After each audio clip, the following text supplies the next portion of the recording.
12. Derechos de aduana, salario y renta. Habrá entonces quien se incline a creer sin más ni más que, como el derecho de importación es lo contrario de la prima de importación, con aquel las cosas han de producirse exactamente a la inversa. Es decir, que el derecho de aduana debe entonces duplicar la renta territorial, una vez en forma directa por el aumento especial del precio de los productos agrícolas, proporcional al derecho, y otra por la presión sobre salarios originada por la disminución debida a la carga impositiva del rendimiento del trabajo de los labradores de la libre tierra 1 y 2. Analicemos si esto es exacto. Ante todo, hemos de mencionar que los derechos proteccionistas se diferencian fundamentalmente de los demás impuestos y derechos, en que la influencia de estos derechos aduaneros la percibe el propietario mucho más fuertemente que el Estado, que los cobra. A los 100 millones que el Estado puede obtener por el derecho de importación, es cereales, corresponden 1.000 millones que los terratenientes perciben de los consumidores por el aumento de precio del pan. Por eso se los llama también derechos proteccionistas, pues son los encargados de proteger y aumentar las rentas de los propietarios, dar nuevas seguridades a las prendas agrarias e hipotecas. Si se trata de propietarios, dar nuevas seguridades a las prendas agrarias e hipotecas.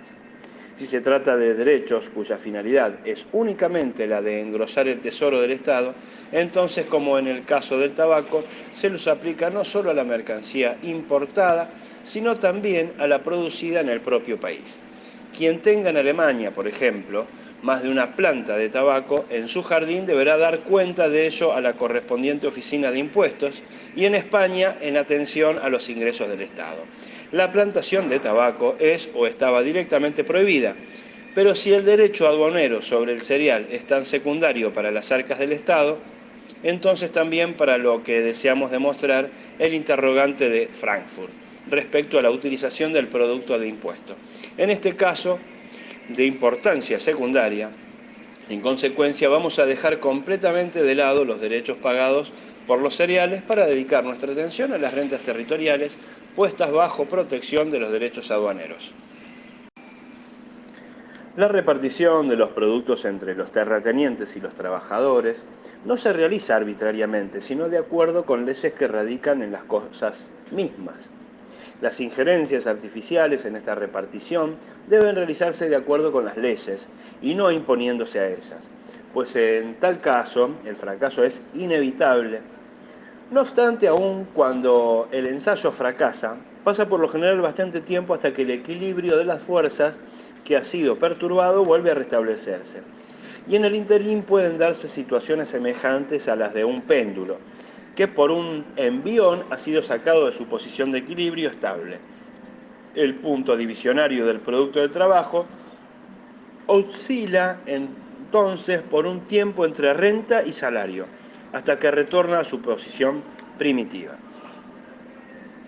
En consecuencia, si la idea del derecho proteccionista llegase a contradecir a las leyes económicas que rigen la repartición del producto entre salario y renta, el derecho en cuestión no alcanzará el fin deseado y el aumento de la renta a costa de los salarios, que es lo que sería provocar, también será solamente pasajero y desaparecerá ni bien se restablezca el equilibrio de las fuerzas perturbados por la acción de la ley. Vamos a investigar esta cuestión solo en una medida tal que nos permita obtener una idea general de los fenómenos económicos producidos por el derecho aduanero. Si quisiéramos llegar a un juicio de alguna utilidad para los casos particulares que suelen presentarse en la economía privada o en otra rama, por ejemplo sobre la cuestión hasta qué punto una tasa impositiva de 20 pesos haría aumentar el precio de venta de una determinada estancia. Tendríamos que extender nuestra investigación a mucho más allá del marco del presente libro. Lo que nos interesa con respecto al derecho aduanero es su influencia sobre el rendimiento del trabajo del labrador en libre tierra y especialmente el de libre tierra de primero y segundo grado, del cual depende el salario en el campo protegido por el derecho de aduana. Más adelante hablaremos del rendimiento del trabajo de los trabajadores en libre tierra de tercer grado, cuya producción también está protegida por el derecho de aduana. Con toda razón, el trabajador de libre tierra de primero y segundo grado considera al derecho de aduana como una carga, similar a cualquiera de las otras que encarecen el intercambio del producto a su trabajo, con los objetos de su rendimiento. Le resulta absolutamente indiferente si ese encarecimiento se debe a los fletes, a los elevados precios de las bolsas, a la piratería o al contrabando o a los derechos de aduana.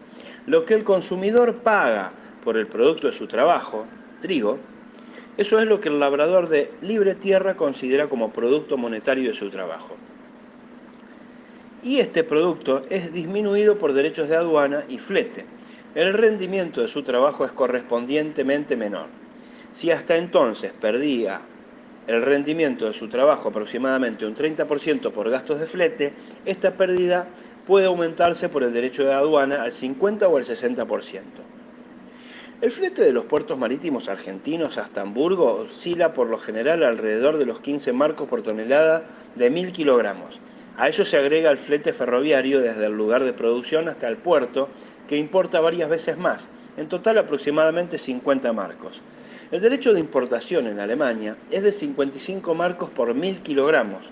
Resulta entonces un total de 105 marcos sobre un precio de 240 marcos por tonelada. Directamente, a causa de los derechos aduaneros, disminuye pues el rendimiento del trabajo del labrador en libre tierra de primero y segundo grado, y como de ese rendimiento depende el salario del trabajador en el suelo protegido por el derecho aduanero, baja también aquí el salario aún primeramente solo en forma indirecta, por el aumento del precio de los comestibles a salarios iguales.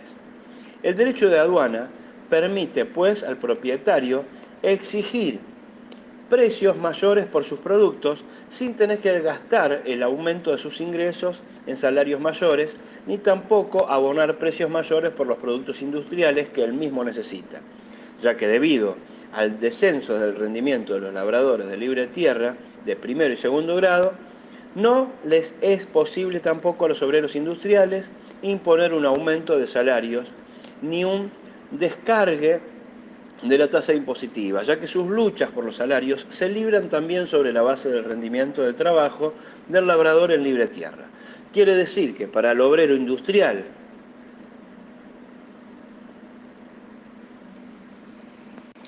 el derecho aduanero es tan poco descargable como para el trabajador de campo y el labrador en libre tierra de primero y segundo grado. El derecho de aduana es, pues, hasta tanto no se presenten los efectos retroactivos que lentamente se hacen sentir y de los que hablaremos aún más adelante, lisa y llanamente un regalo para el terrateniente. En este caso no entendemos por derecho de aduana aquellos importes que en el límite del Estado ingresan al Tesoro Nacional, sino que aquellos otros que debido a la barrera aduanera en todos los mercados del país para la introducción nacional son cobrados del consumidor, en concepto de precios aumentados de cada pan, cada huevo, cada jamón, cada papa, y que ingresan al bolsillo del terrateniente.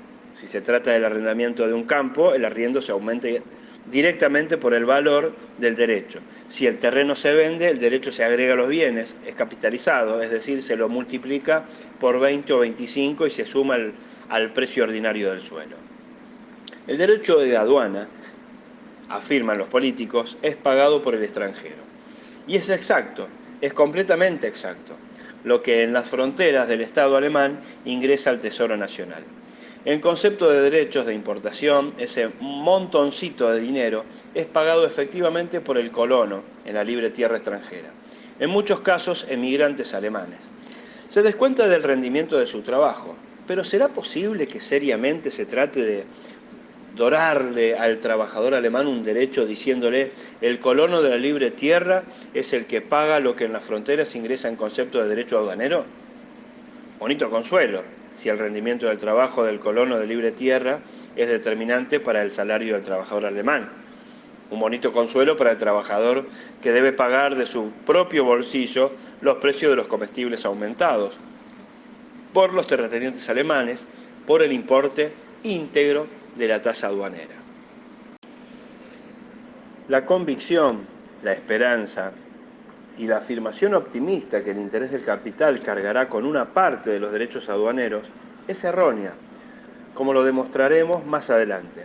Al interés, y especialmente al capital nuevo que busca colocación, no se le puede gravar con ningún impuesto. Es ser libre e independiente de toda política impositiva. Pero el derecho aduanero no carece de efectos retroactivos. Se hacen sentir en forma tan lenta como segura. Su evolución es la siguiente.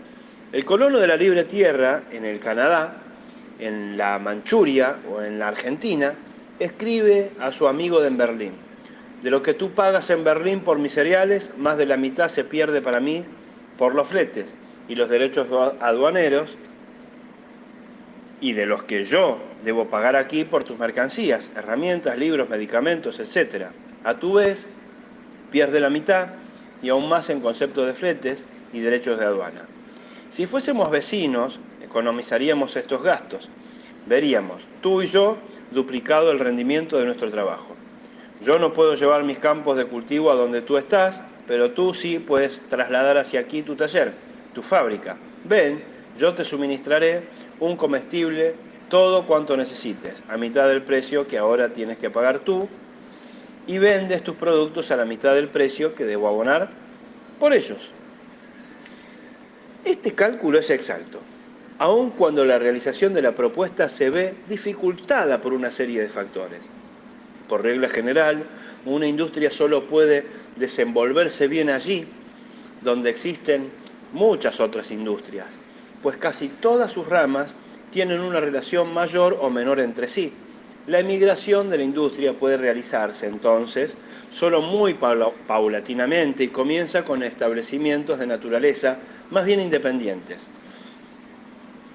Hornos de ladrillos, aserraderos, molinos, imprentas, fábricas de muebles y de vidrios, etc. Y en general con establecimientos cuyos productos ocasionan grandes gastos de flete y derechos aduaneros. Pero el traslado de diferentes ramas industriales está supeditado siempre al cálculo. Y en estos casos es muchas veces el derecho aduanero el que, además de los gastos de flete, decide en favor de la emigración industrial. Cuanto mayor es el derecho a los cereales, tanto más valdrá la pena embalar las herramientas para abrir el taller en las cercanías de colono de libre tierra. Y con cada nueva industria que se establece en las proximidades del colono de libre tierra, aumenta el rendimiento de su trabajo, y este mayor rendimiento repercute sobre los salarios del país, protegido por los derechos de aduana. Las ventajas que reporta el propietario el derecho de aduana vuelven a esfumarse tarde o temprano por el aumento de salarios. Los que conocen estos efectos se preparan con un tiempo para contrarrestarlos. Venden el campo de cultivo antes que se haga sentir su acción y dejan que el sucesor, acosado por la nueva crisis de la agricultura, que fatalmente vuelve a producirse, clame ante la Cámara de Representantes de demanda de auxilio. Las repercusiones del derecho protector no se limitan solo al comportamiento de los colonos en la libre tierra de primero y segundo grado. Debemos considerar también la situación de nuestros colonos en libre tierra de tercer grado con respecto al derecho aduanero. Aquí sucede precisamente lo contrario de lo que pasa con los colonos de libre tierra de primero y segundo grado. Porque si estos pagan el derecho aduanero de su propio bolsillo, el colono en libre tierra de tercer grado, bajo la protección del derecho de aduana y en proporción de lo que puede llevar al mercado después de haber deducido lo que necesita para consumo propio, participa de la bendición del derecho aduanero protector del saqueo de los consumidores. Gracias a los derechos aduaneros, recibe ahora por un conejo 8 marcos en lugar de 6. Vende la miel a 1,35 marcos en lugar de 1,10 marcos. En fin, por todo cuanto vende, recibe precios mayores sin que a su vez deba pagar por lo que compra, precios mayores. El rendimiento del labrador en libre tierra de tercer grado crece en consecuencia, mientras que simultáneamente los asalariados se quejan por el retroceso del rendimiento de su trabajo. Quiere decir que el rendimiento de trabajo del labrador en libre tierra de tercer grado crece en dos sentidos. Por una parte, los precios más elevados. Por otra, en comparación con los salarios que retroceden. Pero precisamente el rendimiento del trabajo del labrador en libre tierra de tercer grado es a su vez también factor determinante del monto del salario en general. No es por consiguiente posible que el desequilibrio subsista por mucho tiempo. Ni bien se ha corrido la voz que el conejo se vende a 8 marcos, la miel a 1,35 marcos, las papas a 5 marcos y la leche a 20 céntimos. Ya los trabajadores asalariados toman valor para exigir mejoras en sus pagas, invocando el mayor rendimiento del trabajo del labrador en libre tierra de tercer grado. Exigen a su vez un salario mayor y amenazan con el traslado a los páramos, a los esteros, a las tierras yermas, si no se corresponde a sus exigencias. Luego, el aumento de salarios no proviene solamente de la libre tierra de primero y segundo grado, sino de la libre tierra de tercer grado y se detiene recién ante la nivelación completa de los derechos aduaneros. Además, hay que tener todavía en cuenta que el aumento particular de los precios de todos los productos agrícolas producidos por los derechos aduaneros y, por fin, el aumento simultáneo de las rentas territoriales constituyen bastante aliciente para redoblar los esfuerzos en el sentido de los cultivos intensivos y que si los derechos aduaneros elevan el rendimiento del trabajo de los labradores que aplican este sistema, entonces este factor sigue repercutiendo sobre los salarios y por ende sobre la renta territorial. Para llegar a conocer también en este aspecto la acción retroactiva niveladora de los derechos protectores, emplearemos un ejemplo numérico. Supongamos que antes de la implantación del derecho aduanero protector, el precio del arriendo de 100 hectáreas de tierra haya sido 2.000 marcos y el precio de los productos de suelo 50 marcos por quintal. La cosecha de las 100 hectáreas de tierra con cultivo extensivo, es decir, el cultivo extensivo que se considera por la determinación del arriendo, sea de 300 quintales, igual 15.000 marcos. Y con cultivo intensivo, cultivo denso, sea el doble, es decir, 600 quintales, a 50 igual 30.000 marcos. Ahora bien, debido al derecho aduanero, el precio de lo cosechado ha aumentado de 50 a 70 para los 300 quintales del cultivo extensivo de 15.000 a 21.000. Supongamos que la diferencia, 6.000, pase íntegramente a la renta y que aún no se hayan manifestado las fuerzas niveladoras y que en consecuencia, ahora, por las 100 hectáreas de tierra en lugar de 2.000, se exijan 8.000 en concepto de renta, 2.000 más 6.000. Para el labrador de cultivo intensivo resulta entonces lo siguiente. Ahora, como antes sigue cosechando 600 quintales y los vende, debido a los derechos aduaneros, a 70 en lugar de 50, es decir, en total 42.000, de este importe, en lugar de 2.000, se deducen ahora 8.000 en concepto de arriendo. Restan en consecuencia 42.000 menos 8.000, igual 34.000, en lugar de 30.000. El efecto del derecho aduanero ha sido pues un aumento del resultado monetario de estos labradores de cultivo intensivo. Y como los derechos aún no han podido influir sobre los productos industriales, el rendimiento del trabajo de estos labriegos también ha aumentado a causa de los derechos. Pero al aumentar el rendimiento del trabajo del labrador de los cultivos intensivos, debe aumentarse también el salario, puesto que el rendimiento del trabajo del labrador de los cultivos intensivos determina los salarios. Por lo que hasta aquí hemos analizado, podemos pues afirmar generalizando que el derecho proteccionista de la renta territorial, dada su influencia directa sobre el rendimiento de trabajo del labrador en libre tierra, tarde o temprano vuelve a eliminarse a sí mismo, y que por esta razón siempre se trata de una protección pasajera. Para aquellos que temporariamente deben oblar las cargas impositivas, esta comprobación puede constituir un consuelo, así como los usufructuarios de las ventajas de los derechos de aduana han de ver con pena la inestabilidad de los mismos. Muy graves se tornan empero las cosas si el transitorio aumento de las rentas induce al labrador de pocas luces a considerarlo, en caso de compra del campo o de división sucesoria del mismo, como algo estable. ¿Qué sabe el labrador de la teoría de la renta territorial y de los salarios? Se deja guiar completamente por la experiencia. Ve la cosecha, conoce los precios de los productos, también sabe cuánto se les paga hoy día y a los trabajadores en concepto de salario, y ya la cuenta está hecha. La compra se realiza. Se paga la suma usual al contado y por el resto se establece una hipoteca sobre el bien raíz. Pero esta garantía hipotecaria no es una manifestación pasajera. Con toda seguridad, sobreviven los efectos retroactivos de los derechos sobre los salarios. No ceden un solo palmo cuando los trabajadores, sin considerar por nada de los precios de venta de los productos, han permanecido iguales, se presentan con nuevas exigencias de salarios ante el labrador y entonces éste vuelve a quejarse de la crisis de la agricultura. Pie de página. 1. Importe exacto en cada país se determina con la proporción entre la importación y la producción propia. 2. El retroceso de la renta territorial, debido al aumento de los salarios, se produce inevitablemente aún cuando no siempre sea evidente numéricamente, pues es posible que simultáneamente al desarrollo señalado se produzca una de las frecuentes diluciones en el cambio de monedas, motivada por descubrimiento de yacimientos de oro o por la moneda papel, que, como sucedió en la época de 1890 a 1916, restituye al propietario todo lo que ha perdido en renta.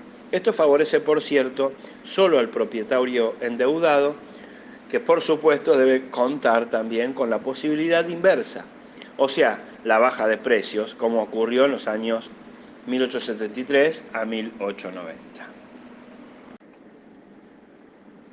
13.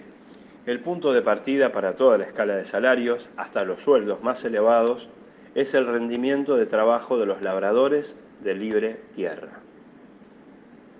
Si un propietario puede obtener por el arriendo de su campo el importe de 1000 marcos, difícilmente querrá conformarse con menos si en lugar de arrendarlo quiere labrar su propiedad por cuenta propia, con la ayuda de trabajadores asalariados. Si ese trabajo, por propia cuenta, después de haber deducido todos los gastos por salarios, no le reportase por lo menos 1000 marcos, el propietario despediría a sus obreros para entonces arrendar su terreno por aquellos 1000 marcos. De ningún modo, pues, el obrero asalariado obtendrá de su trabajo un rendimiento mayor que el arrendador o el colono en campo sin dueño, por la sencilla razón de que si así no fuese, el arrendador o el colono preferiría trabajar como jornalero. Por otra parte, sin embargo, el obrero asalariado no trabajará por un sueldo o rendimiento menor que el que podría obtener como arrendador o colono, pues en tal caso preferiría arrendar un campo o emigrar. Bien es cierto que con frecuencia carecerá de dinero propio para iniciar un cultivo o para la emigración, pero ese dinero, sea propio o prestado, deberá considerarlo invertido al 4 o al 5% y descontar cuidadosamente el interés devengado del producto de su trabajo, pues únicamente lo que el colono le resta después de descontados los intereses del capital, solamente eso le pertenece como trabajador. Si el rendimiento bruto del trabajo del colono en libre tierra de primero, segundo o tercer grado es de 1000 marcos y el interés del capital de explotación 200 marcos, entonces el rendimiento neto sería de 800 marcos. Y en consecuencia, alrededor de esta suma girará el monto de los salarios en general. La paga de un jornalero no puede elevarse más, pues en tal caso los colonos se transforman en jornaleros, ni podrá bajar tampoco de esa suma, pues entonces se produciría el movimiento inverso. Y resulta evidente que el salario de los trabajadores industriales es regido por este arancel general de los salarios, pues si el rendimiento del trabajo en la industria fuese superior al rendimiento del trabajo en los campos sin dueño, todos los trabajadores rurales afluirían a la industria, escasearían los productos agrarios y aumentaría de precio, mientras que los productos industriales, ofrecidos en exceso, bajarían de precio. El aumento de precios allá y la disminución aquí produciría una variación en los salarios hasta llegar a restablecer el equilibrio.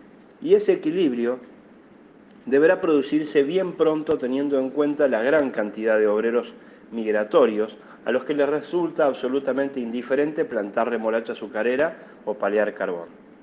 Es pues indiscutible que si el rendimiento del trabajo del obrero en libre tierra determina el rendimiento del trabajo del obrero rural, a su vez el salario en general es determinado también por el rendimiento del trabajo en libre tierra. Por eso, el salario no puede superarlo, pues la libre tierra es el único punto de apoyo que el trabajador rural o el arrendatario tienen en sus negociaciones por salarios o arrendamientos con el terrateniente. Si se le quita ese apoyo, por ejemplo, suspendiendo el derecho de migración, debe rendirse incondicionalmente, pero como la libre tierra es su único apoyo, tampoco es posible que otras circunstancias influyan sobre este salario y lo fijen por debajo de ese rendimiento. Resulta entonces que el rendimiento del trabajo en libre tierra es por ello simultáneamente el límite superior e inferior del salario general del trabajo. Las notables diferencias existentes entre los rendimientos de trabajo no contradicen en absoluto a esta regla general. Una vez realizada la repartición del producto del trabajo entre rentistas territoriales y trabajadores, lo que le resta al trabajador está colocado sobre bases sólidas, completamente naturales. En consecuencia, la remuneración diferencial está fuera del alcance de toda arbitrariedad y se determina íntegramente de acuerdo con las leyes de la competencia, de la oferta y la demanda. Cuanto más fácil y desagradable es un trabajo, tanto mayor es el sueldo, pues ¿cómo podría inducirse a una persona a elegir el más difícil, el más duro o el más desagradable de los trabajos? Únicamente con la perspectiva de un mayor rendimiento del trabajo, que no siempre necesita consistir en moneda contante, sino también en ventajas o privilegios. Luego, si los trabajadores necesitan un maestro, un médico, un guardabosque, y no lo encuentran, no les queda otro recurso que echar manos a su bolsillo y fijar un sueldo para esos cargos, que suele sobrepasar en mucho el propio rendimiento de su trabajo. Únicamente así podrán inducir a uno u otro padre a preparar a sus hijos para esa profesión, costeándole los gastos del estudio, si aún no es suficiente la oferta de maestros, etc., volverán a aumentar el sueldo. Si han sobrepasado la medida, si la oferta de docente excede a la demanda, volverán a rebajar el sueldo. Y así sucede en general con todas las profesiones que requieren una preparación especial. La situación inversa se presenta si los trabajadores necesitan un ovejero, una zagala para los gansos, un cuidador para los campos. Si para estas tareas descansadas ofreciesen un rendimiento igual al de su propio trabajo, tan rudo, todos los habitantes maestros, clérigos, labradores se ofrecerían para el cargo. Para ese trabajo de cuidar gansos, establecen en consecuencia un salario mínimo. Y este aumentado paulatinamente hasta que alguien se presente para esta tarea. Los trabajadores necesitan también a un comerciante que les compre sus productos y les venda lo que ellos mismos necesitan. También este trabajador, comerciante, deben fijarle un sueldo en forma de beneficio comercial que decida alguna persona capacitada a dedicarse a esta profesión tan llena de preocupaciones. El punto de partida para la conformación diferente de todos los salarios es, por lo tanto, siempre el rendimiento del trabajo en libre tierra. Es el fundamento sobre el cual se construye todo el edificio de sutilísimas diferencias en configuración de los rendimientos del trabajo, hasta en sus cúspides más elevadas. Todas las oscilaciones que sufre la base se transmiten a todas las ramificaciones exactamente igual como un terremoto es perceptible hasta en el gallo que hace de veleta sobre la alta torre de una iglesia.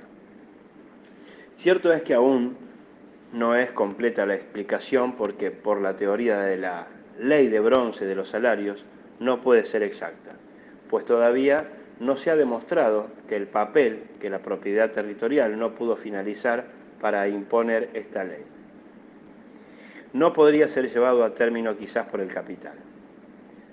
Pero que este capital tampoco posee ese poder lo demuestran las frecuentes oscilaciones de los salarios. Y más adelante probaremos la causa de esta carencia de poder, teoría del interés. Si el capital tuviese el poder de reducir el rendimiento del trabajo del labrador en libre tierra hasta el importe mínimo equivalente a la ley de bronce del salario, el rendimiento del capital, expresado por la tasa de intereses, debería acompañar esas fluctuaciones que experimenta el producto del trabajo en libre tierra. Pero esto no sucede, pues como lo demostraremos más adelante, teoría del interés, el interés puro, el mismo capítulo, que en este caso entra en cuestión, es de una magnitud extraordinariamente inmóvil y hasta tan llamativamente inmóvil que es perfectamente posible hablar de un rendimiento estable de bronce del capital, luego si además de la magnitud de bronce del interés capitalista existiese también la magnitud de bronce del salario. ¿Dónde estaría entonces si la renta territorial sigue su curso propio, la central para recibir las diferencias de rendimiento del producto del trabajo? Pie de página. 1. Un salario realmente de bronce no sufre variaciones.